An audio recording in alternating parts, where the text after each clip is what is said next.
oui, maintenant on ne le connaît que sous son nom de cour, si j'ose dire, puisqu'il a été annoblé Lord Snowdon au moment où il a épousé la princesse Margaret. Ça vous dit quelque chose maintenant? Mais il a toujours été photographe, hein? Oui, il a toujours été Il était photographe. photographe avant, il a été photographe après. Oui, mais photographe, beau-frère de la reine Elisabeth. Bah Eh oui. Comment ça va, votre belle-sœur? Ça va bien.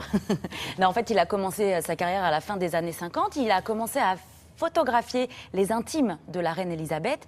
Et justement, ces photos ont plu à Buckingham Palace. Donc, la reine l'a invité à venir à Buckingham Palace pour que...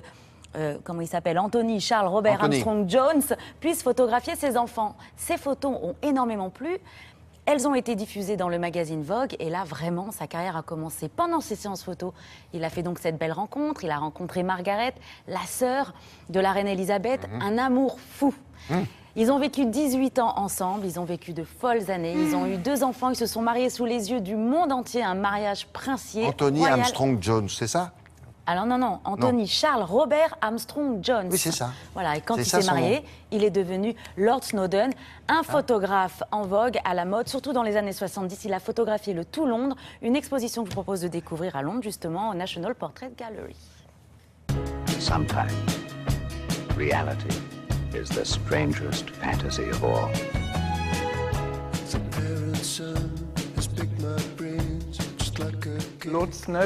Lord Snowdon est principalement connu pour 2 raisons. D'abord, parce que c'est un photographe de talent, mais aussi parce qu'il fait partie de la famille royale.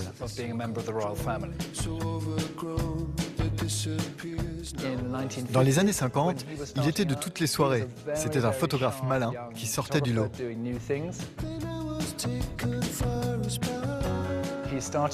Lorsqu'il a commencé à prendre en photo la famille royale, c'était souvent lors de moments informels, plus intimes.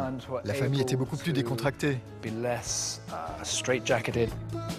Et comme il faisait partie de ce milieu, c'était plus simple pour lui d'immortaliser de tels moments. Il avait accès à beaucoup de personnalités grâce à un carnet d'adresses bien fourni.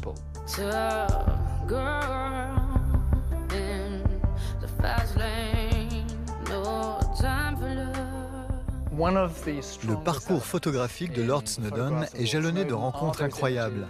Des chanteurs, des acteurs, des écrivains, ils sont tous passés devant son objectif.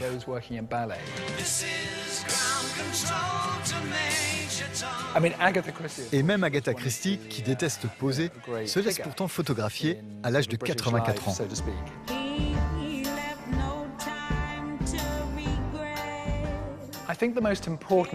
Ce que nous retenons principalement du travail de Snowdon, ce sont surtout ces clichés qui immortalisent un regard, un moment imprévu, un moment que l'on dirait suspendu dans le temps, et dont le résultat est un portrait à l'intensité palpable.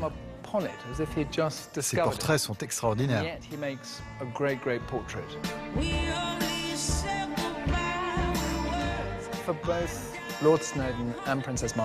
Au tout début de leur relation, la princesse Margaret et Lord Snowdon formaient un couple glamour, souvent en voyage. Ils représentaient avec fierté la couronne britannique. À l'époque, ce jeune couple a beaucoup marqué les esprits.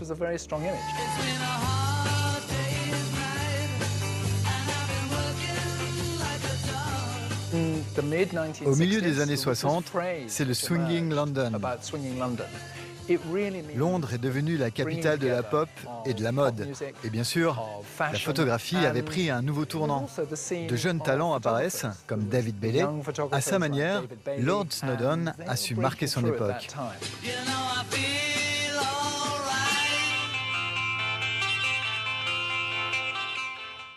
Alors pourquoi ce n'est pas Lord Snowdon lui-même qui répond aux interviews? Parce que c'est un homme qui a presque 85 ans aujourd'hui et qu'il a du mal à se déplacer. Voilà. Donc il préfère ne pas se montrer. En revanche, cet homme est élégant jusqu'au bout. Ah oui, élégant et adoré de la famille royale. Hein. Il a été accepté, même si c'est un roturier. En tout cas, c'est lui qui a offert ses 130 photos au National Portrait Gallery.